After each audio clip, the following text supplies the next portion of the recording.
audio book of Social Sciences for Class 7.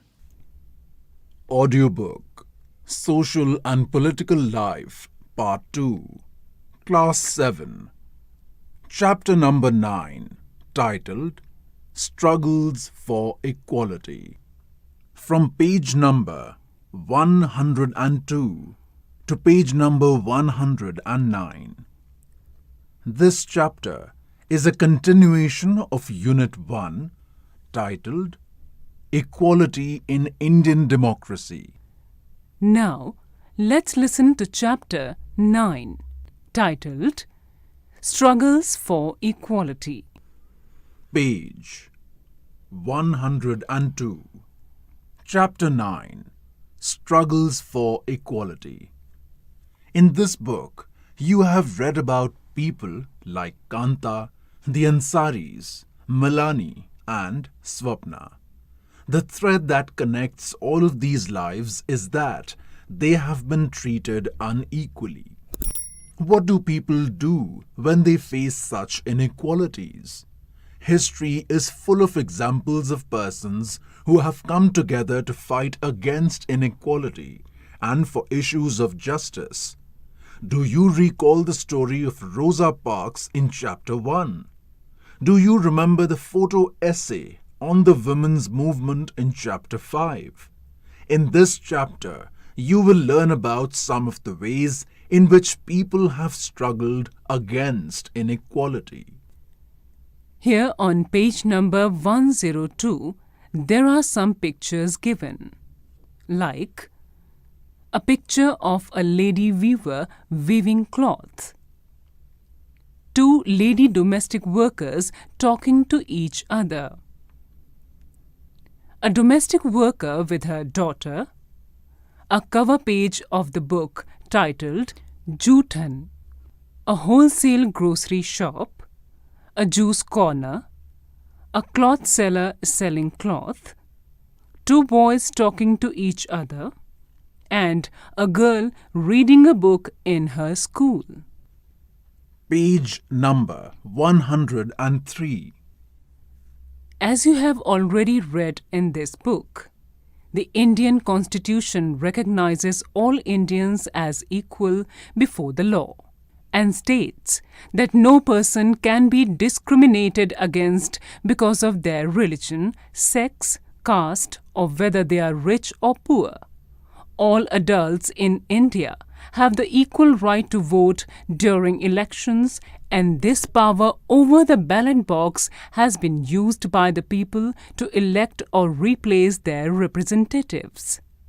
But this feeling of equality that the ballot box provides, because the vote of one person is as good as that of another, does not extend to most people's lives.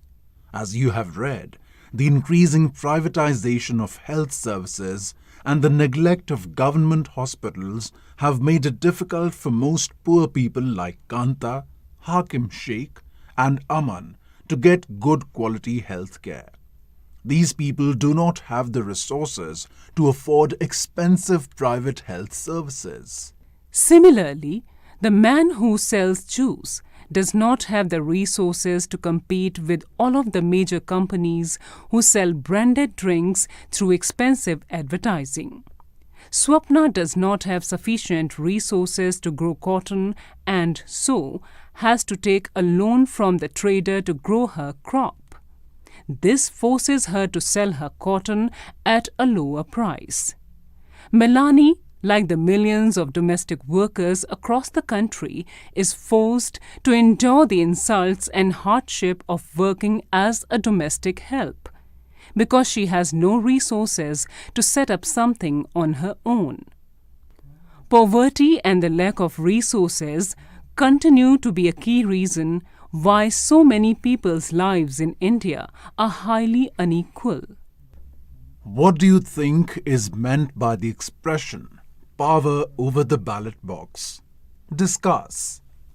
There is a picture given here of goal number 1 of Sustainable Development Goal SDG by www.in.undp.org. The picture is that of a woman and a few children smiling. On the top of the picture, it is written, "No poverty." On the other hand, the Ansaris were discriminated against not because they did not have the resources. In fact, despite having the money to pay the required rent, they were not able to find an apartment for over a month. People were reluctant to lease them an apartment because of their religion. Similarly, the main reason that the teachers forced Om Prakash Valmiki to sweep their schoolyard was because he was Dalit. You have also read that the work women do is often considered of less value than that done by the men. Page number 104. All of these persons are discriminated against primarily because of their social and cultural background, as well as because they are women. Discrimination on the basis of a person's religion, caste, and sex is another significant factor for why people are treated unequally in India. Often, poverty and lack of dignity and respect for certain communities and groups come together in such powerful ways that it is difficult to identify where one aspect of inequality ends and the other begins. As you have read, Dalit, Adivasi, and Muslim girls drop out of school in large numbers. This is a combined outcome of poverty, social discrimination, and the lack of good quality school facilities for these communities. In India, it is the case that the poor consist of a majority of members of Dalit, Adivasi, and Muslim communities and are often women.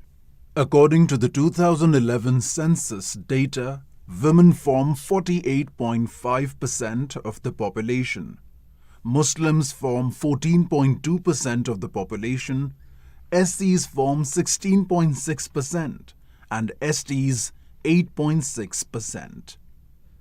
On page number 104, there is a picture of two hands given. This picture symbolizes goal number 10 of Sustainable Development Goals, SDG, by www.in.undp.org.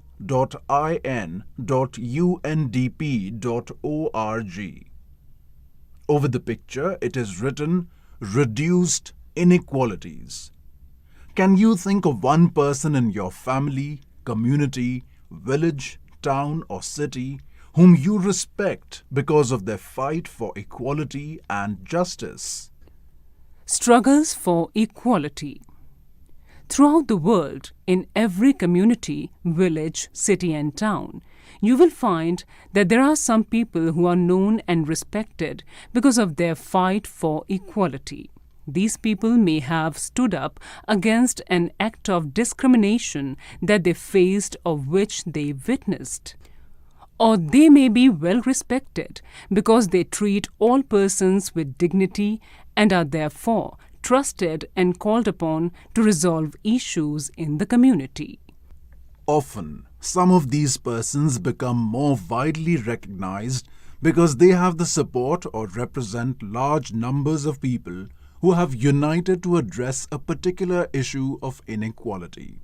In India, there are several struggles in which people have come together to fight for issues that they believe are important. In Chapter 5, you read about the methods used by the women's movement to raise issues of equality. The Tava Matsya Sangh in Madhya Pradesh is another example of people coming together to fight for an issue. There are many such struggles, such as those among beedi workers, fisher folk, agricultural laborers, slum dwellers, and each group is struggling for justice in its own way. There are also many attempts to form cooperatives or other collective ways by which people can have more control over resources. Page number 105. Tava Matsya Sangh. When dams are built or forest areas declared sanctuaries for animals, thousands of people are displaced. Whole villages are uprooted and people are forced to go and build new homes, start new lives elsewhere. Most of these people are poor. In urban areas too, bastis in which poor people live are often uprooted. Some of them are relocated to areas outside the city. Their work as well as their children's schooling is severely disrupted because of the distance from the outskirts of the city to these locations. There is a picture given here on page number 105 in which the reservoir of the Tava River is given. There is a fisherman who is shown in the picture here, who belongs to the Tava Matsya Sangh. This displacement of people and communities is a problem that has become quite widespread in our country. Page number 106. People usually come together to fight against this. There are several organizations across the country fighting for the rights of the displaced. In this chapter, we will read about the Tava Matsya Sangh, a federation of fisher workers cooperatives, an organization fighting for the rights of the displaced forest dwellers of the Satpura forest in Madhya Pradesh. Originating in the Mahadev hills of Chhindwara district, the Tava flows through Betul before joining the Narmada in Hoshangabad. The Tava Dam began to be built in 1958 and was completed in 1978. It submerged large areas of forest and agricultural land. The forest dwellers were left with nothing. Some of the displaced people settled around the reservoir and, apart from their meager farms, found a livelihood in fishing. They earned very little. Here on page number 106, a colored box has been given. Inside the box, there is a picture of a dam built across a river. A dam is built across a river at sites where one can collect a lot of water. This forms a reservoir and the water collects, it submerges vast areas of land. This is because the wall of the dam across the river is high and the water spreads over a large area. This is a photo of the submergence caused by the Tihri Dam in Uttarakhand. The old Tihri town and 100 villages, some totally and some partially, were submerged by this dam. Nearly 1 lakh people were displaced. What issue is the Tava Matsya Sangh TMS fighting for? Why did the villagers set up this organization? Do you think that the large-scale participation of villagers has contributed to the success of the TMS? Write 2 lines on why you think so. In 1994, the government gave the rights for fishing in the Tava reservoir to private contractors. These contractors drove the local people away and got cheap labor from outside. The contractors began to threaten the villagers, who did not want to leave, by bringing in hoodlums. The villagers stood united and decided that it was time to set up an organization and do something to protect their rights. The newly formed Tava Matsya Sangh TMS organized rallies and a Chakka Jam, road blockade, demanding their right to continue fishing for their livelihood. Page number 107. In response to their protests, the government created a committee to assess the issue. The committee recommended that fishing rights be granted to the villagers for their livelihood. In 1996, the Madhya Pradesh government decided to give to the people displaced by the Tava Dam the fishing rights for the reservoir. A 5-year lease agreement was signed 2 months later. On January 2, 1997, people from 33 villages of Tava started the new year with the first catch. There are two pictures given here on page number 107. In the first picture, members of the Tava Matsya Sangh are protesting at a rally, and in the second picture, a member of the cooperative is weighing a fish. Can you think of an incident in your life in which one person or a group of people came together to change an unequal situation? With the TMS taking over, the fish workers were able to increase their earnings substantially. This was because they set up the cooperative which would buy the catch from them at a fair price. The cooperative would then arrange to transport and sell this in the markets where they would get a good price. They have now begun to earn 3 times more than they earned earlier. The TMS has also begun giving the fish workers loans for repair and the buying of new nets. By managing to earn a higher wage as well as preserving the fish in the reservoir, the TMS has shown that when people's organizations get their rights to livelihood, they can be good managers. Page number 108. Here on page number 108, there is a colored box given. Inside the box, a picture of a protest against inequality has been given. Next to the picture, it is written, "While some join protest movements to fight inequality, others might use their pen or their voice or their ability to dance to draw attention to issues of inequality. Writers, singers, dancers, and artists have also been very active in the fight against inequality. Often, poems, songs, and stories can also inspire us and make us believe strongly in an issue and influence our efforts to correct the situation." On page number 108, there is an adaptation of a song written as part of the Right to Information campaign by Vinay Mahajan. The title of the adapted song is The Right to Know. My dreams have the right to know why for centuries they have been breaking. Why don't they ever come true? My hands have the right to know. Why do they remain without work all along? Why do they have nothing to do? My feet have the right to know why from village to village they walk on their own. Why are there no signs of a bus yet?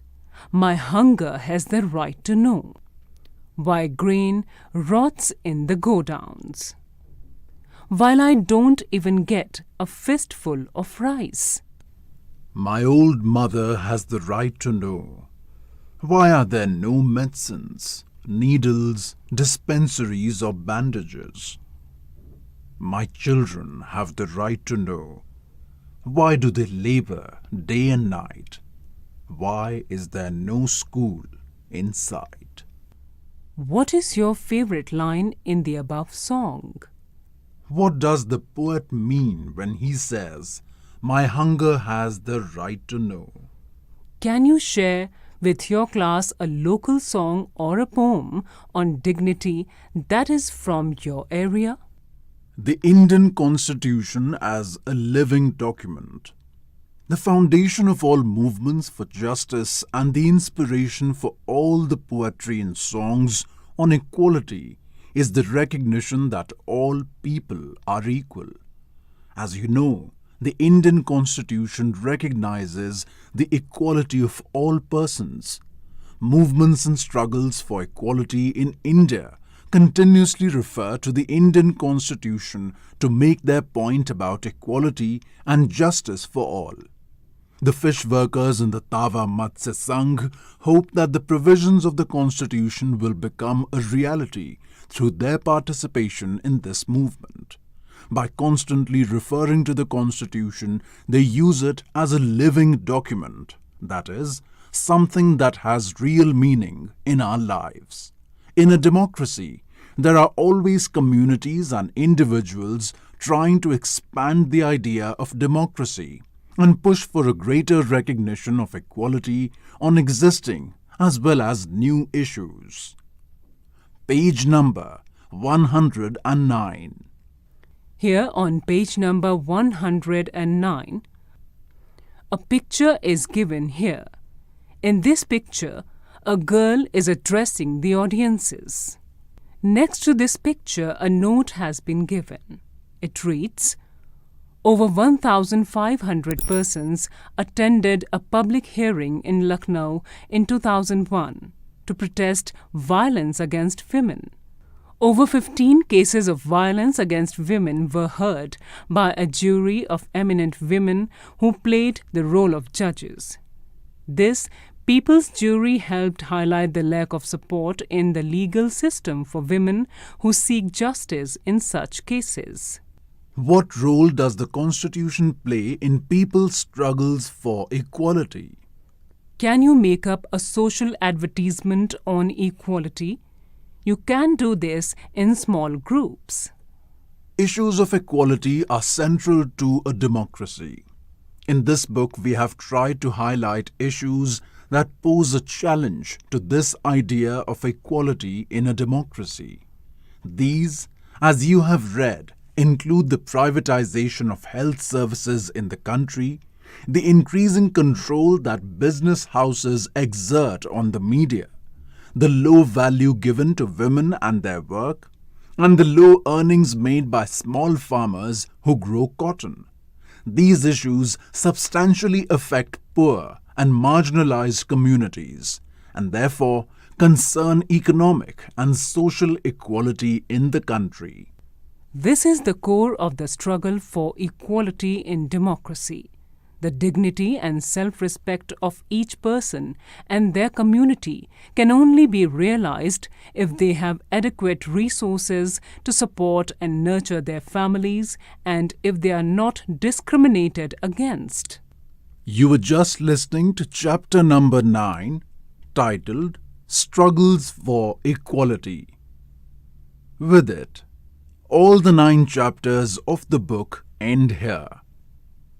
Narrators Shalini Singh and Vaibhav Srivastav.